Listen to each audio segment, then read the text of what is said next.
예수께서 부활하시기 전 한 주간의 일정이 있습니다.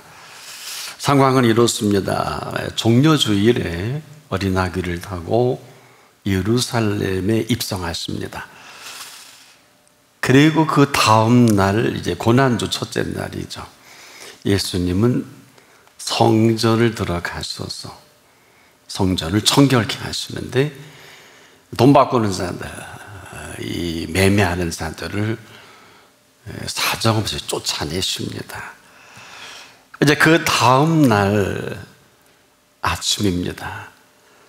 일찍이 베드로와 함께 어제 그 성전을 청결케 하기 전에 무화과 나무의 열매가 없는 것을 보고 이제 저주하셨죠. 근데 그 다음 날 보니까 이 말라 죽은 것입니다. 베드로는 온통 여기에 마음이 쏠려서 예수님, 이 나무가 말라 죽었습니다. 대답은 이렇습니다. 하나님을 믿으라.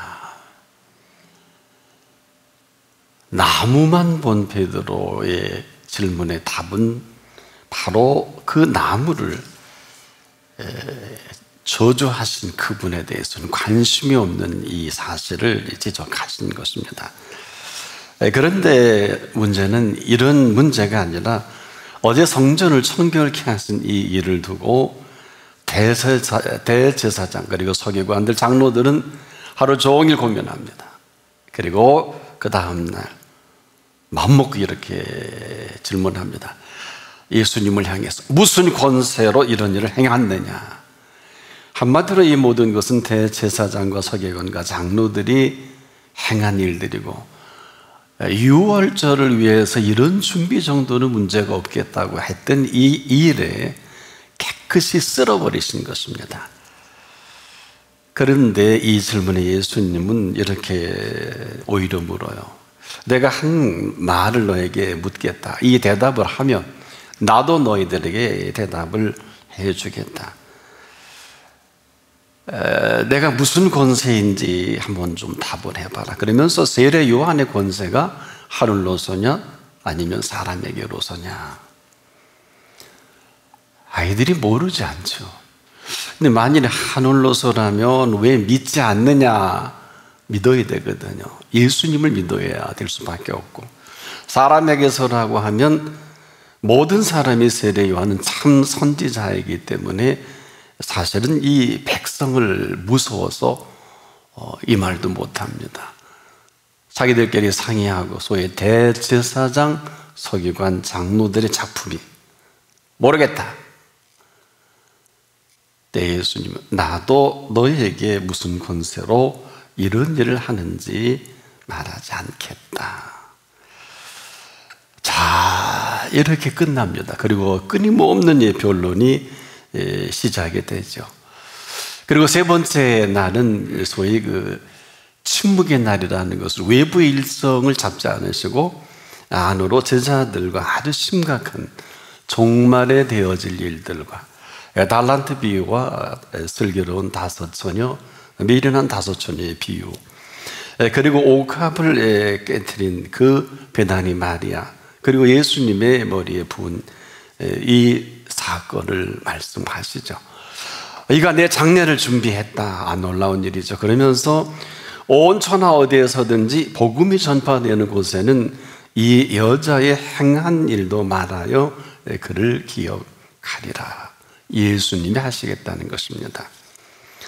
네 번째 날이죠. 최후에 우리가 만찬의 날이라고도 하는데 또 무슨 세족의 날로도 이야기합니다마는 이 최후의 만찬의 날, 바로 마가의 다락방의 사건이죠. 자, 이 최후의 만찬을 가지시면서 제자들에게 친히 이제 발도 씻기면서 아주 긴 고별사를 하게 됩니다. 사실이 요한복음 13장에서부터 17장까지 아주 소상하게 기록이 된 이 고별사입니다. 그리고 이제 11시에 겟세마네 동산에서 기도하신 다음 그 밤 12시에 잡히시게 됩니다. 자, 근데 그 잡히시기 전 그 만찬 때 친히 하신 말씀이 있죠. 이는 내 살이요 이는 내 피라. 그리고 떡과 포도즙을 나눠주시면서 놀랍게도 가룟 유다 입에 넣어주면서 바로 그니라 저자들에게 알립니다. 그가 나를 팔리라는 그를 지목을 합니다. 아신 것입니다. 그런데도 놀라운 것은 발을 씻겨주세요. 자, 그리고 내가 행한 것 같이 너희도 행하라. 아마 가룟 유다가 참 어려웠을 것입니다. 그리고 참 많은 말씀을 하시는 이 사건, 이 밤 겟세마네에서 기도하고 잡히신 그 다음에 엄청난 모진 조롱과 멸시, 그리고 해선 안 될 말들을 계속 예수님께 퍼붓습니다. 근데 그 가운데 대제사장이 이런 질문하죠. 네가 찬송받으실 이의 아들 그리스도냐? 이렇게 답을 합니다. 내가 바로 그니라. 인자가 권능의 우편에 앉은 것과 하늘 구름을 타고 오는 것을 너희가 보리라. 빌라도가 또 이런 질문합니다. 네가 유대인의 왕이냐? 네 말이 옳도다. 이렇게 답을 하십니다. 끊임없는 이 조소와 조롱, 멸시를 받으시면서 밤새 시달리시다가 아침 우리 시간 오전 9시, 성경은 제3시라고 하죠. 십자가에 달리십니다. 그리고 제6시, 낮 12시에 온 땅이 어두워지면서 이 어둠이 제9시까지, 오후 3시까지 계속되는데 마지막 예수님이 소리 지르시죠. 엘리 엘리 라마 사박다니. 나의 하나님, 나의 하나님 어찌하여 나를 버리셨나이까. 온 인류를 위한 그 고통을 한 몸에 받으신 이 시간이죠. 온 인류의 죄값을 치루신 비명이기도 하죠. 물과 피를 쏟으신 이 현장, 이렇게 죽기까지 이 고통을 통해서 이제 오전 9시에 달려 오후 3시까지 고통당하신 이 고통의 마지막, 우리가 질러야 할 비명을 대신 질러주신, 그리고 운명하시죠. 그리고 그 값으로 저와 여러분이 오늘 이렇게 살고 있습니다. 피값입니다. 생명 피값입니다. 그 십자가에서 마지막 다 이루었다. 다 이루었다. 그 값을 지불한 이 값이 얼마나 대단한 값인가를 치루신 이 사실, 우리가 이 사실만 안다 해도 하루를 살아도 천년을 살아서 맛보지 못한 그 놀라운 생명의 신비를 맛보게 하신 그 값, 다 이루신 사실, 그리고 나서 3일 만에 죽은 자 가운데 다시 살아나신 예수님이십니다. 그리고 지금도 여기 살아계신 예수님이십니다. 그 예수께서 오늘도 온 인류를 통치하고 계십니다. 이 예수 그리스도 앞에서 오늘 저와 여러분이 그 뜻대로 살아야 하는 것이 아닙니다. 그의 뜻을 지금도 이루고 계신 예수 그리스도이십니다. 믿고 세례를 받는 자들에게는 구원을 약속하셨고, 믿지 아니하는 자들에게는 정죄를 받으리라 하신 그대로 믿지 아니하는 사람들은 하나같이 그 죄의 정함을 피할 수가 없고 이 죄의 정함을 일생 받다가 마감하는 것을 말합니다. 이 사실은 심각합니다. 우리가 예수를 믿지 않아도 괜찮은 것이 아니라 믿지 아니한 그 불신에서 말하고 행동하고 생각하는 그 모든 생각이 지금 이 세상의 정서입니다. 이것을 사람들이 살아가는 법이다. 그리고 이 사람들이 살아가는 이 법 아래 모두 사람들을 가두어 놓은 법이기도 하죠. 그러면서 가장 정의롭지 못한 사람들이 가장 정의로운 줄 알고 감히 정의를 말하고 강히 공의를 운운합니다. 그리고 이 세상에서 왕 노릇을 하고 있죠. 그래서 예수님은 항상 저와 여러분에게 아닌 것은 아니다, 그런 것은 그렇다라 하신 이유이기도 합니다. 예언하는 것은 죄가 된다고 하셨고, 만약에 이 아닌 것을 계속 그렇다고 하면 그렇게 살 수밖에 없어요. 자, 빌라도만 해도 그렇습니다. 이 사람 모르지 않아요. 대제사장들도 모르지 않잖아요. 서기관, 바리새, 장로들 모르지 않죠. 이 몰라서가 아니라 모른 척하고 사는 사람들입니다. 보세요. 빌라도가 다 알면서도 대제사장과 유대인이 환심을 사기 위해서 그들의 아우성에 입을 맞춘 사람 아닙니까? 지금도 우리 주변에 이대로 이 함성을 지르는 사람들이 모르진 않아요. 다 알면서도 그 함성을 지릅니다. 인정하면 설 것이 없음을 알고 하는 일들이기도 합니다. 자, 부활하신 예수 그리스도의 부활의 생명이 왜 이렇게 소중할까요? 하나같이 다들 이 생명을 피해서 살아가는 것뿐입니다. 다른 것이 아닙니다. 부활의 생명은 아무에게나 주어지지 않습니다. 또 아무나 부활의 생명을 살 수도 없습니다. 오직 십자가에 달리신 예수께서 3일 만에 다시 살아나신 이 사실을 믿고 그 살아계신 예수를 나의 구주, 나의 하나님으로 믿고 모셔 드릴 수 있을 그때 부활의 생명을 선물로 얻습니다. 그렇지 않으면 혹 흉내는 낼 수 있을런지 몰라요. 이것은 부활의 생명이 아닙니다. 부활의 생명만큼은 살아있는 부활의 생명으로 살아가게 하는 이 부활의 생명이에요.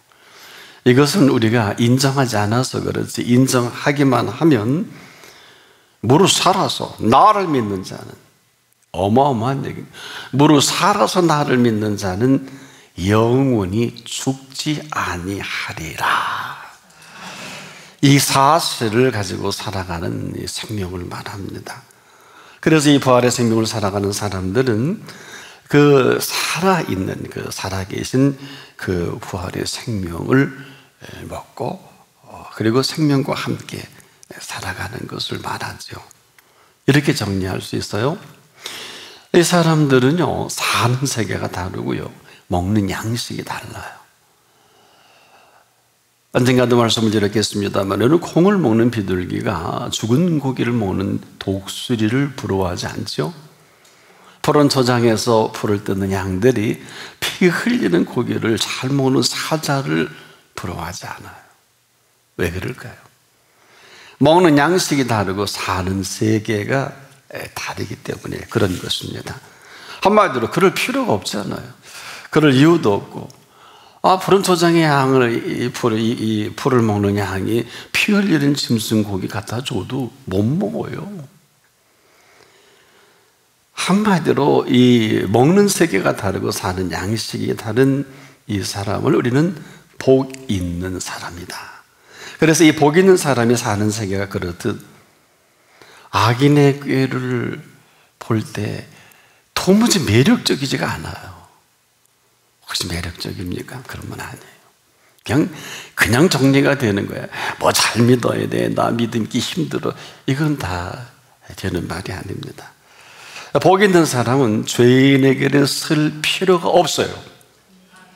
또 오만한 자리에 앉을 필요가 없습니다. 오직 복 있는 자리에서 살아갑니다.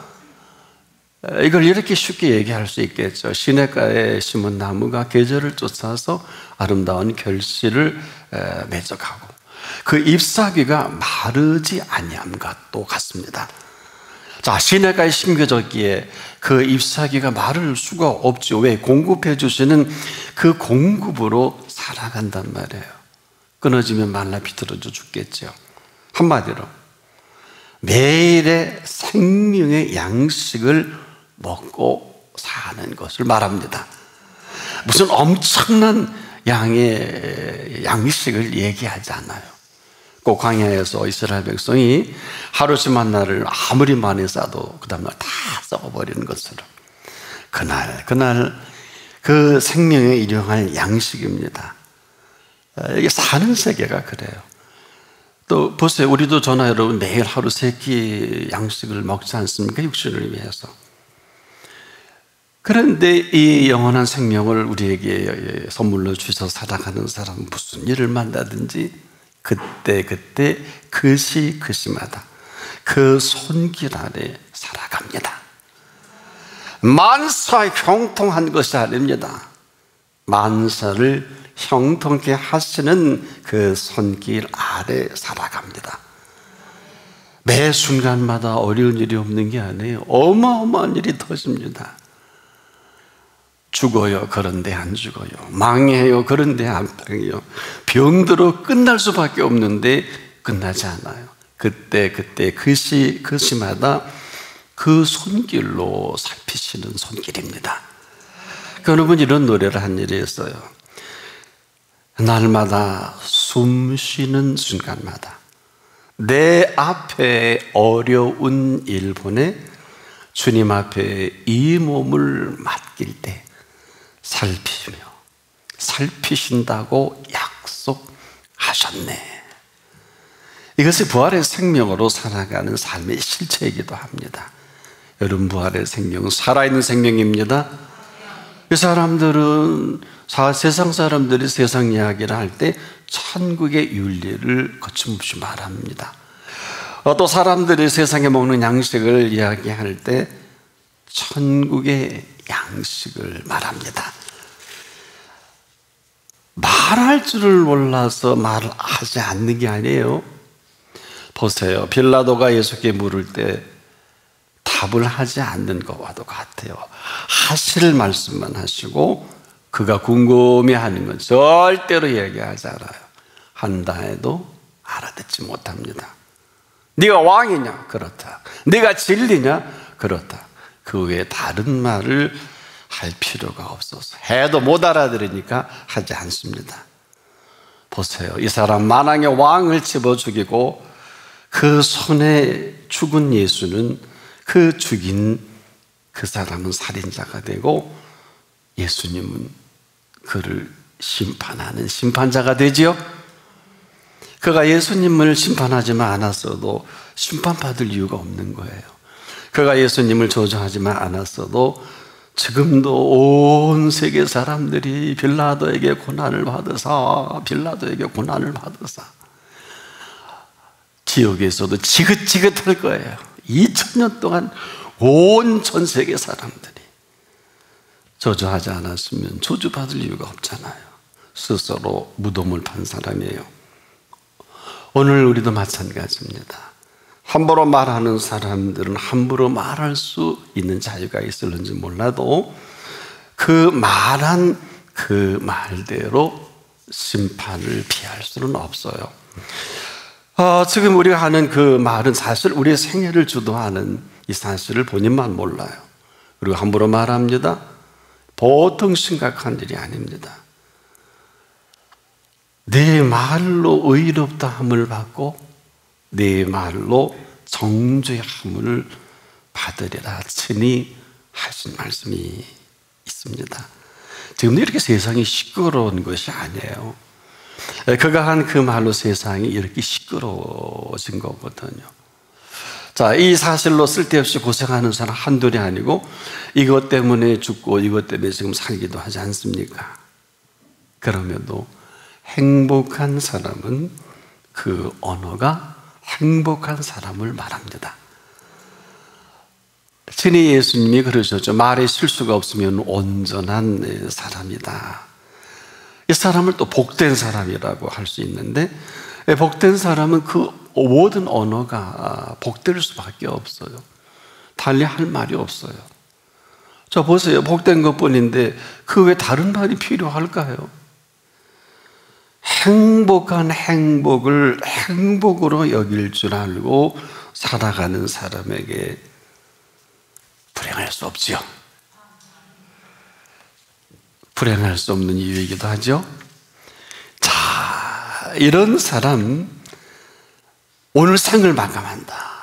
그러면 이 사람처럼 행복한 사람이 없습니다. 그의 죽음도 행복한 죽음이에요. 이런 사람 하루를 살아도 인생들이 천년을 살다가 맛보지 못한 그 세계를 맛보고 사는 사람이에요. 바로 부활의 생명을 사는 사람입니다. 궁금하지 않으세요? 우리가 은혜를 함부로 얘기할 수 없는 것은 병이 낫고 응답이 되고 때로는 음성도 듣고 기적과 이적을 맛볼 수는 있어요. 거기까지. 그 다음이 없잖아요. 무화과 나무를 소주한 잎이 무성한 나무는 항상 열매를 맺고 잎이 무성해집니다. 그런데 저주할 만하니까 했던 이 무화과 나무에 이 사실을 두고 베드로는 하루 종일 고민하는 거죠. 우리도 그래요. 그 고민할 일이 아니에요. 할만해서 하신 일이고 예수님이 여느 사람처럼 함부로 행하시는 분이 아니시죠. 최소한도 성전을 청결케 하시기 전에 왜 성전을 청결케 할 수밖에 없는가?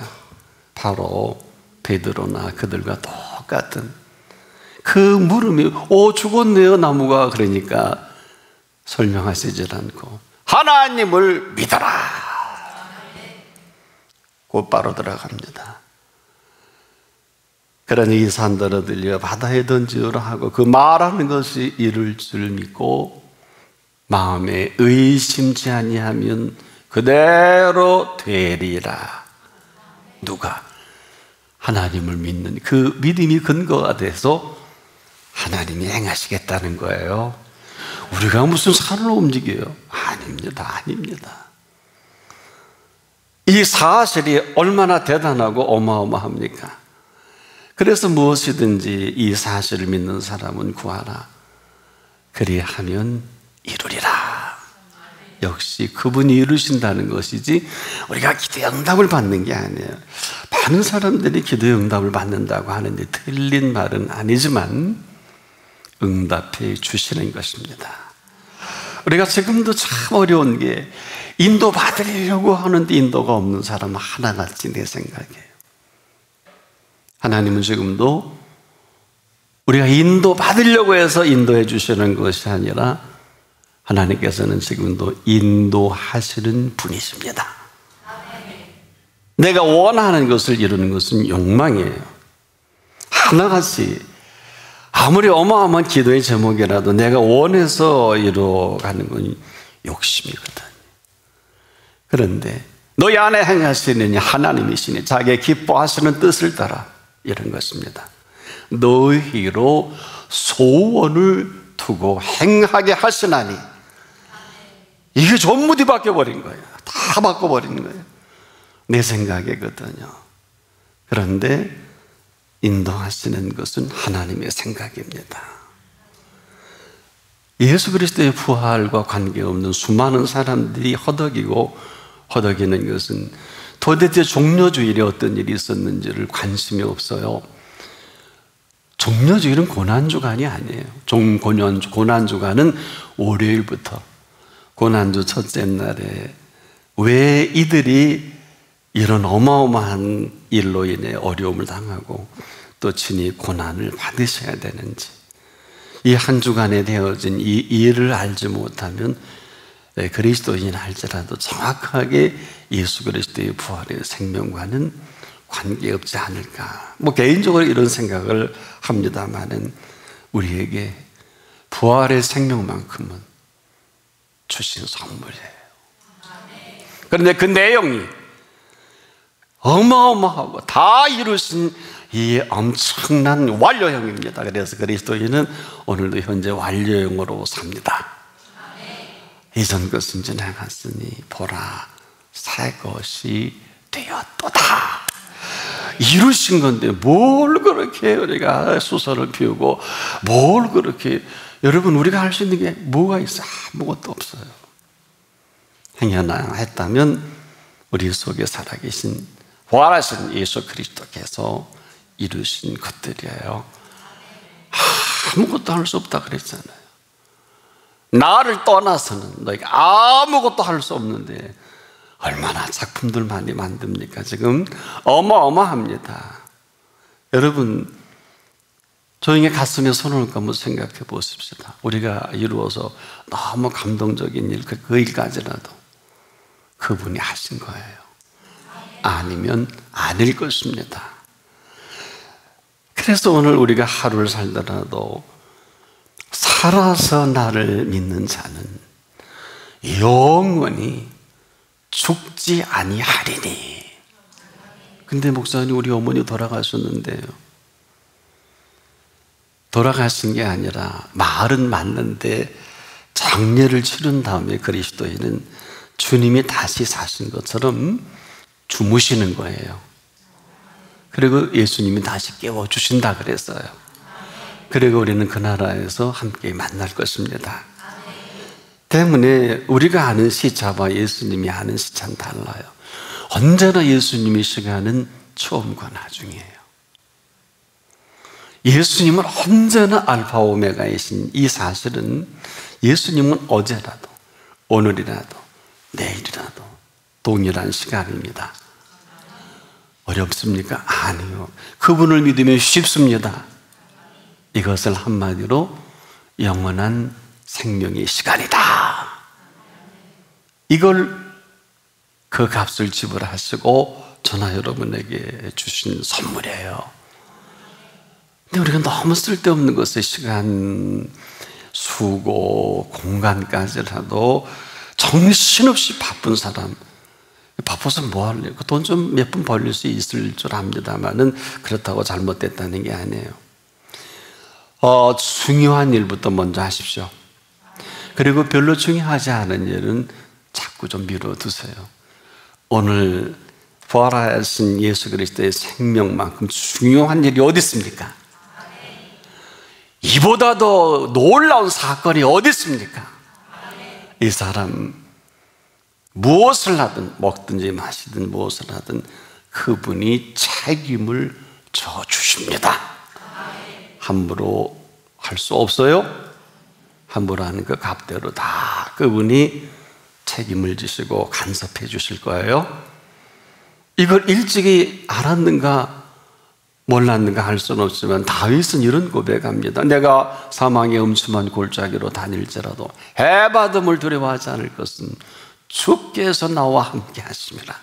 주의 지팡이와 막대기가 나를 안위하시나이다. 그러면 되는 거 아니에요? 근데 그 맨 마지막에 너무 멋있지 않아요? 뭐라 그랬어요 다윗은? 정녕 나와 함께 하시니 내가 여호와의 집에 영원히 거하리로다. 어마어마한 얘기 하잖아요. 영원히 거하리로다. 영원한 생명을 맛보았던 것 같아요. 그렇지 않고서 그런 말을 함부로 할 수는 없지 않겠습니까? 오늘 이보다 더 중요한 이슈는 없습니다.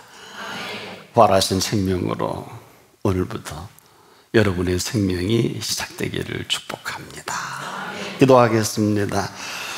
이렇게 아름다운 절기에 온 세상에 이렇게 시끄럽고 우리가 상상할 수도 없는 일들이 일어납니다.